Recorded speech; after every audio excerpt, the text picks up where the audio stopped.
राज की कहानी शुरू होती है मुंबई की एक छोटी सी झुग्गी में, जहां बारिश के दिनों में छत से पानी टपकता था और बिजली कभी कभार आती थी। उसकी माँ सुबह 4 बजे उठकर दूसरों के घरों में झाड़ू पोछा करने जाती थी और पिता कंस्ट्रक्शन साइट पर मजदूरी करते थे। राज सिर्फ 12 साल का था जब उसने देखा कि उसके पिता रोज शाम को थके हारे घर आते थे, हाथों में छाले और आंखों में हार का भाव लिए। एक दिन राज ने अपनी माँ से पूछा, माँ, हम हमेशा इसी तरह रहेंगे क्या?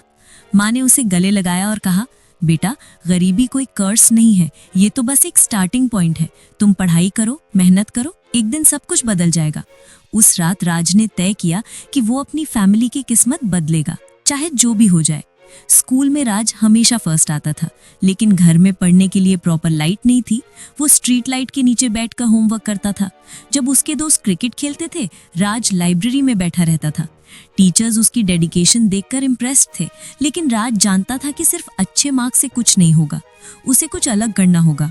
16 की उम्र में राज ने एक छोटा सा बिजनेस आइडिया सोचा। उसने देखा कि उसके एरिया में लोगों को मोबाइल रिचार्ज करवाने के लिए दूर जाना पड़ता था। उसने अपनी माँ से 500 रुपए मांगे और एक छोटी सी मोबाइल रिचार्ज की शॉप शुरू की।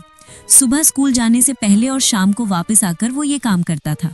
धीरे धीरे कस्टमर्स बढ़ने लगे, लेकिन सक्सेस का रास्ता आसान नहीं था। एक दिन उसकी पूरी अर्निंग चोरी हो गई। राज रो रो कर बेहाल हो गया।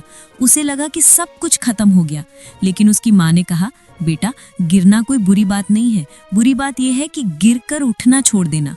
राज ने फिर से शुरुआत की, इस बार और भी डिटर्मिनेशन के साथ। कॉलेज के दिनों में राज ने कंप्यूटर कोर्स किया और साथ साथ अपना बिजनेस भी बढ़ाया। उसने ऑनलाइन सर्विसेज भी शुरू की। रात रात भर जागकर कोडिंग सीखता था। उसके फ्रेंड्स पार्टी करते थे, लेकिन राज अपने लैपटॉप के सामने बैठा रहता था। वो जानता था कि हर सैक्रिफाइस उसे अपने गोल के करीब ले जा रहा है। 22 की उम्र में राज ने अपना पहला प्रॉपर स्टार्टअप लॉन्च किया, एक डिजिटल पेमेंट सोल्यूशन जो छोटे शॉपकीपर्स के लिए था। शुरुआत में कोई इन्वेस्टर नहीं मिला, बैंक्स ने लोन देने से मना कर दिया। राज ने अपनी मां की ज्वेलरी बेचकर इनिशियल फंडिंग की। वो जानता था कि ये रिस्क है, लेकिन बिना रिस्क लिए कुछ बड़ा नहीं होता। पहले साल में कंपनी को हेवी लॉसेस हुए। राज के पास खाने के पैसे तक नहीं बचे थे। वो फिर से उसी झुग्गी में रहने को मजबूर हो गया। लोग कहने लगे कि उसने गलत डिसीजन लिया है, लेकिन राज ने हार नहीं मानी। उसने अपनी स्ट्रैटेजी चेंज की, कस्टमर फीडबैक सुना और प्रोडक्ट को इम्प्रूव किया। दूसरे साल में ब्रेक थ्रू आया। एक बड़ी कंपनी ने राज के सोल्यूशन को नोटिस किया और पार्टनरशिप का ऑफर दिया। राज की कंपनी का वैल्यूएशन ओवरनाइट 10 करोड़ रुपीस हो गया, लेकिन राज को पता था कि ये सिर्फ शुरुआत है। उसने अपनी टीम को एक्सपैंड किया, नए फीचर्स ऐड किए और मार्केट में अग्रेसिवली ग्रो किया। आज राज की नेटवर्थ 100 करोड़ रुपीस से ज्यादा है।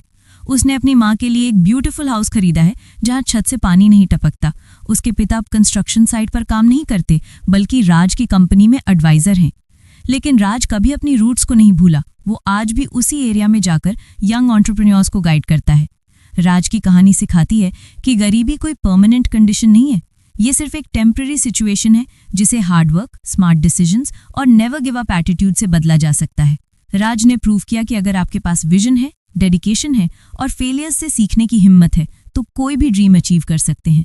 उसकी जर्नी एक इंस्पिरेशन है हर उस इंसान के लिए जो बेहतर लाइफ का सपना देखता है। देख शीशों की बिल्डिंगे आसमां छू रही, मेरी सोच भी अब ऊंचाइयों को ढूंढ रही। छोटे से घर से निकला सपने द ग्रैंड, आज पूरे शहर में चलता है अपना ब्रांड। रातों की मेहनत, दिन का ये जुनून, बैंक अकाउंट में अब बस बढ़ता है सुकून। हाँ, अपना टाइम आ गया, देख जमाना सारा, हाँ अपना टाइम आ